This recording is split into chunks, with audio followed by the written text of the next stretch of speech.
Hola mis queridos amigos, nuevamente con ustedes, su doctor Tigre, el que ronca en esta negra noche neoliberal latinoamericana, sudamericana, ecuatoriana, un consejero de internautas, que hoy día les va a hablar acerca de cómo nosotros vemos y estamos obligados o nos quieren hacer ver el desarrollo, el porvenir.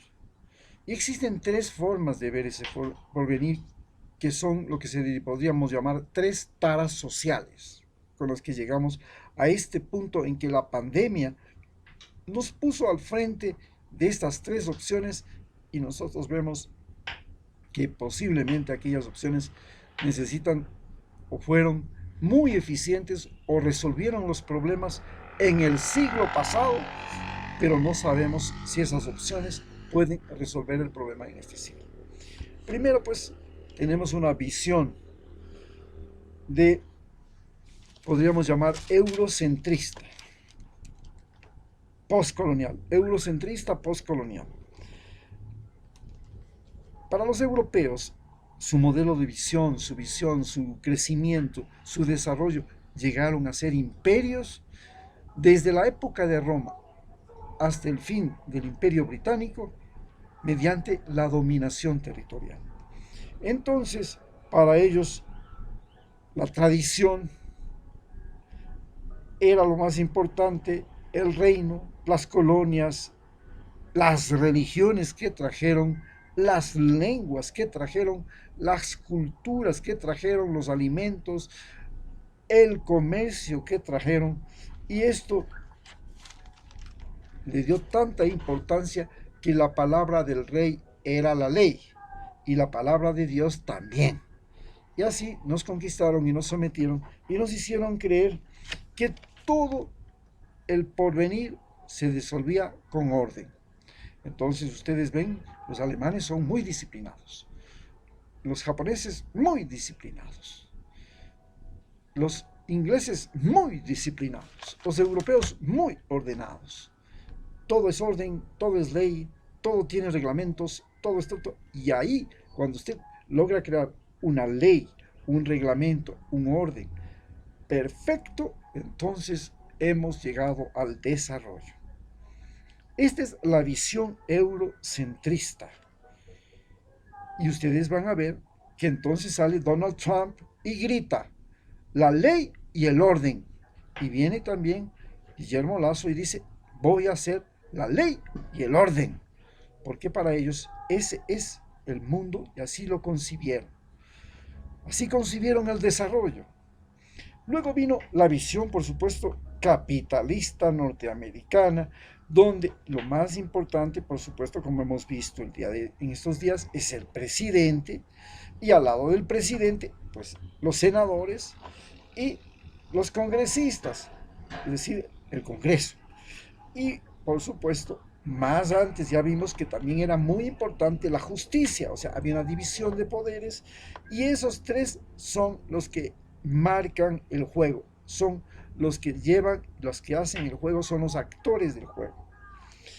¿Qué es lo que este sistema de capitalismo norteamericano, que es un capitalismo fundamentalmente industrial y comercial, ha propuesto o ha señalado como objetivo? El objetivo de este capitalismo es que el dinero y la tecnología lo son todo. Ya no es el Dios, ya no es la palabra del rey, ya no son los mandatos, ya no son la herencia cultural, no, es el dinero y es la tecnología. Entonces, en este caso, ya las leyes son humanas, las hace el Congreso, ya el individuo, como es un elector, es un votante, ya es más importante y aparece, por supuesto, el individualismo. Sálvese quien pueda. El pez gordo se lo come al... El pez grande se le come al pequeño, el fuerte se le come al débil. La ley de el sálvese quien pueda. Este es el modelo y la cosmovisión capitalista norteamericana que nos ha llegado a nosotros. Y ese capitalismo es que nosotros trabajamos para transnacionales, nosotros trabajamos para el gobierno norteamericano, nuestros soldados le ayudan al ejército norteamericano, nuestra policía le ayuda a la policía norteamericana, nuestros gobernantes le ayudan al presidente norteamericano, y así es como vivimos en paz. Si no ayudamos, si no colaboramos con ellos, se acabó la paz. Viene entonces el socialismo soviético, que se derrumbó, que se destruyó, que se acabó en la década de los años 90. Yo mismo lo vi caer, estuve en ese país, sé cómo se destruyó, sé por qué se destruyó. ¿Qué es lo que decía el socialismo? Pues el partido era lo más importante, la religión se iba al carajo, también el dinero no valía. ¿Qué es lo que valía? El concepto de igualdad. Todos somos iguales y todo es igual. Las ciudades eran iguales, la ropa era igual, la comida era igual, el carro era igual, el zapato era igual. Todos tenían lo mismo. Pero no entendían en el socialismo que los seres humanos somos esencialmente diferentes. No somos iguales. Y que la igualdad entre seres humanos es una utopía, es una mentira, es una negación. Por tanto, fracasaron porque no pudieron crear un mundo igual. Porque en ese mundo igual, el ejército, la policía y el partido estaban sobre toda la población. Y eso fue el gran problema.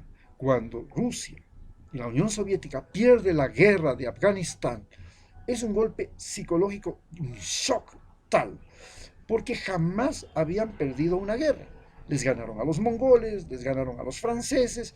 Cuando les ganaron a los mongoles se apropiaron de toda el Asia. Cuando les ganaron a los franceses llegaron hasta Francia. Cuando les ganaron a los alemanes, llegaron hasta Berlín. Eran la fuerza militar más temible del mundo. Y cuando les ganan los afganos, quedan desconcertados. Fue mucho peor que la derrota de Estados Unidos en Vietnam, porque en Estados Unidos, cuando pierde en Vietnam, pierde su ejército, pero no pierde su moral. Sigue manteniendo el capitalismo, la innovación, la industrialización. El golpe se lo recibió, sí, fue duro, pero se incorporó, se reincorporó, se volvió a parar, volvió a ejercer su poder, volvió a tener... A Rusia no. En Rusia la Unión Soviética no estaba preparada, nunca estuvo preparada para una derrota militar. Y peor, para una derrota tecnológica, porque les llegó las computadoras, se dieron cuenta de que estaban completamente retrasados, porque los norteamericanos, al desarrollar las computadoras, no solamente que desarrollaron la comunicación mucho más rápida, sino que además llegaron a tener algo que el resto del mundo no tiene y de la que ahora son dueños totalmente, que es memoria. Pudieron captar y conservar y producir y acumular conocimientos, memoria, información. Hoy tienen nubes, hoy tienen redes sociales, hoy conocen a cada individuo cada ser humano de la Tierra, saben de qué pata cojea, sabe cuándo pestañea, y todo eso les ha dado un poder terrible a los norteamericanos. Y eso no lo tienen, y eso fue lo que les llevó al fracaso de la Unión Soviética. Entonces la idea de la igualdad se vino abajo. También se vino la idea de la institucionalidad, que todavía aquí se le quiere rescatar. Ah, sí, tenemos que ser obedientes y no deliberantes. Si usted pertenece a la institución, usted no puede irse contra la institución. La institución es sagrada, usted es el pasajero. Usted no puede irse si usted es médico del Ministerio de Salud, usted no puede irse contra el ministro de Salud, contra la institución. No, eso es sacrilegio. Y así se creó un modelo de gestión en el que el ejército y la policía eran lo más importante, y, por supuesto, el partido y las leyes del partido eran lo más importante. Y de eso heredamos un concepto socialista en que el grupo, el sindicato, el gremio son lo más poderoso. Y así, por ejemplo, tenemos que entre Quito y Guayaquil hay esta disputa. Allá en Guayaquil los más ricos son los gente que tiene dinero, los capitalistas. En Quito, los más poderosos son los sindicatos de la educación, los sindicatos de los empleados públicos, los sindicatos del municipio. Los sindicatos son el poder. Y trabajamos para ellos. Y en esta crisis, usted tiene que pagar la deuda del agua para mantener ¿a qué? Al sindicato del agua potable, pues del municipio. Y usted tiene que pagar los impuestos para mantenerle ¿a quién? Al sindicato de la educación, al sindicato de la empresa pública. Tiene que subir los combustibles, ¿para qué? Para pagarle al sindicato de los trabajadores de, de Petroecuador. Ese es el, la cosmovisión y a ese llegamos. Y entonces ante esta situación nos preguntamos, bueno, ¿cuál es la nueva cosmovisión que viene y que se viene y que por supuesto fue tratado con desprecio? Oh, no, esos ecologistas infantiles, esos pobres ilusos son los rojos que se convierten en verdes. Son los ilusos, son verdes porque son así, vean, inocentes, infantiles, verdes. Esa ideología ecologista que está llegando ahora es la que tiene que, bueno, la alternativa que tenemos. ¿Cómo protegemos la naturaleza? ¿Cómo protegemos a los seres humanos? ¿Cómo protegemos el bien a la Tierra, al planeta Tierra? ¿Cómo nos vinculamos con otros seres humanos gracias a que todos tenemos que compartir un planeta y tenemos que procurar que en ese planeta no haya una guerra nuclear que nos destruya, no haya otra pandemia que nos destruya, no haya catástrofes naturales que nos destruyan y por último no haya una guerra nuclear que nos destruya? Muchas gracias.